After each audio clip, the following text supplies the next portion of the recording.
que outros possam viver,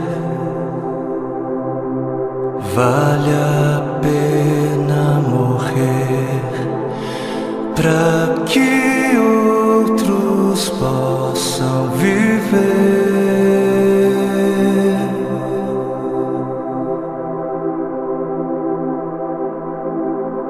Para que outros possam sorrir, vale a pena chorar. Para que outros possam viver.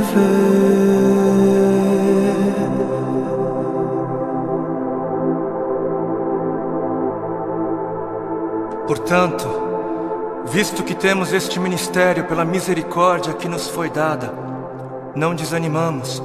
Antes, renunciamos aos procedimentos secretos e vergonhosos, não usamos de engano, nem adulteramos a palavra de Deus. Ao contrário, mediante a clara exposição da verdade, recomendamo-nos à consciência de todos diante de Deus. Pois não pregamos a nós mesmos, mas a Jesus Cristo, o Senhor, e a nós como escravos de vocês por causa de Jesus. De todos os lados somos pressionados, mas não desanimamos. Ficamos perplexos, mas não desesperados. Somos perseguidos, mas não abandonados. Abatidos, mas não destruídos. Trazemos sempre em nosso corpo o morrer de Jesus, para que a vida de Jesus também seja revelada em nós. Pois nós que estamos vivos, somos sempre entregues à morte por amor a Jesus, para que a sua vida também se manifeste em nosso corpo, de modo que em nós atua a morte, mas em vocês a vida. Por isso não desanimamos, embora exteriormente estejamos a desgastar-nos, interiormente estamos sendo renovados dia após dia, pois os nossos sofrimentos leves e momentâneos estão produzindo para nós uma glória eterna que pesa mais do que todos eles. Assim, fixamos os olhos não naquilo que se vê, mas no que não se vê, pois o que se vê é transitório, é passageiro, mas o que não se vê é eterno. Para que outros possam viver, vale a pena morrer. E nas palavras de 2 Coríntios capítulo 4 que nós acabamos de ler, para que outros possam viver, não apenas vale a pena morrer, como deve-se morrer. Deve-se. Para que outros possam viver, deve-se. É necessário morrer. É necessário morrer para que haja vida. Trazendo sempre em nosso corpo o morrer de Jesus, para que a vida de Jesus também seja revelada em nosso corpo. Assim como a semente que não morre não germina, assim como a semente que não morre é incapaz de gerar frutos, aquele que não morre é incapaz de gerar vida, é incapaz. Não fosse o sangue do Cordeiro, não fosse o sangue de todos os mártires que vieram antes de nós, não fossem aqueles que vivem como se não pertencessem a este mundo, não seríamos conhecedores das boas novas da vida, não seríamos. Mas se as coisas são assim, se isso é verdade, se isso reflete a realidade, se o Senhor teve toda a intenção de dizer exatamente o que Ele disse, por que é então que não morremos? Por que é então que o mundo está cansado de ver uma igreja que deveria carregar a mensagem da morte, mas não carrega? Não carrega. E não carrega porque ela mesma recusa-se a morrer. Se a ordem é essa, por que é então que não vemos mais vidas sendo geradas? Nações sendo alcançadas em meio à voluntária entrega da vida por parte daqueles que se dizem cristãos? Por quê? Por quê? Porque existe algo de muito errado em nosso meio.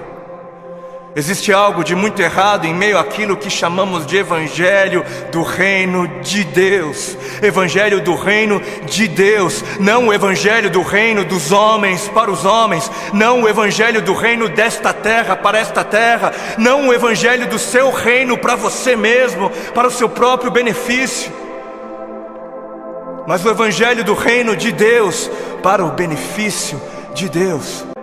E o povo, por falta de líderes que preguem o que o povo precisa ouvir e não o que o povo quer ouvir,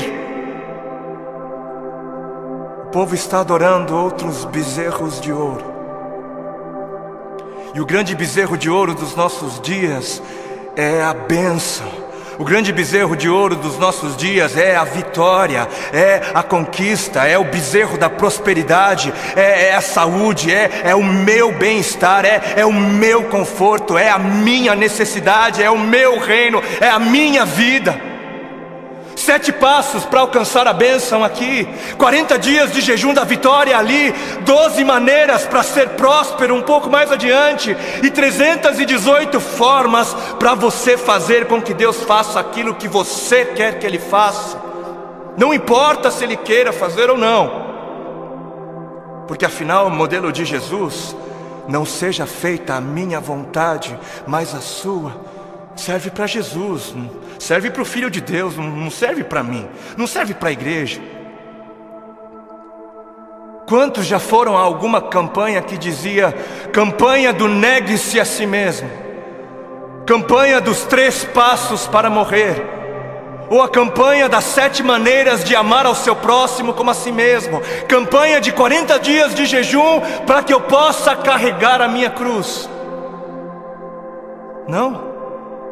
Nunca foi? Por que não? Ora, porque não é isso que é importante. Não é isso. Porque o importante é eu ter o carro do ano. Porque o importante é eu ser abençoado. O importante é eu mostrar o quão abençoado sou. Preciso mostrar. Eu preciso mostrar. Porque afinal de contas, se ando de carro importado, é porque Deus me deu, né? Deus me deu. Porque é muito óbvio que Deus está muito mais preocupado com o meu ego. Eu sou tão espiritual e abençoado que é muito óbvio para mim, e é muito óbvio só para mim, que Deus está mais preocupado em colocar dinheiro nas minhas mãos para que eu possa comprar coisas caras e tolas, do que está preocupado em colocar recursos sob os meus cuidados para que eu possa de alguma maneira aliviar a dor dos aflitos. Porque Deus é tão bom para mim, Deus é tão sábio, Ele é tão misericordioso, que Ele prefere que eu compre para mim o meu 100º par de sapatos. Porque o importante é eu encher o meu celeiro até onde der. O importante é o meu reino, é a minha justiça. Porque o importante é eu viver como se não houvesse morte. E Deus que me livre de pensar em morte. Que está escrito na palavra de Deus em Marcos, no capítulo 8 e Mateus 16. Então Jesus começou a ensinar-lhes que era necessário que o Filho do Homem sofresse muitas coisas e fosse rejeitado pelos líderes religiosos, pelos chefes dos sacerdotes e pelos mestres da lei, fosse morto e 3 dias depois ressuscitasse. Ele falou claramente a esse respeito. Então Pedro, chamando-o à parte, começou a repreendê-lo. Vejam como desde o início a igreja se escandalizou com a mensagem da morte. Jesus, porém, voltou-se, olhou para os seus discípulos e repreendeu Pedro, dizendo: arreda, Satanás, você não pensa nas coisas de Deus, mas nas coisas dos homens. Você não está de olho no reino de Deus, mas está de olho no reino dos homens. Então ele chamou a multidão e os discípulos e disse: se alguém quer vir após mim, negue-se a si mesmo, tome a sua cruz e siga-me. Se quiser, se alguém quiser. Porquanto quem quiser salvar a sua vida, perdê-la-á. Mas quem perder a vida por minha causa, achá-la-á. Pois o que aproveitará o homem se ganhar o mundo inteiro e perder a sua alma? Ou o que dará o homem em troca da sua alma? Quem fizer de tudo para garantir a sua vida neste mundo, não merecerá a vida no outro. E quem fizer de tudo para garantir a sua vida no outro mundo, perderá a sua vida neste. Perderá o controle da sua vida neste mundo. Quem viver de olho nos tesouros deste mundo, receberá somente aquilo que este mundo é capaz de dar. Mas quem viver com os olhos fixos no tesouro eterno, este receberá, este haverá de receber aquilo que a eternidade tem para dar.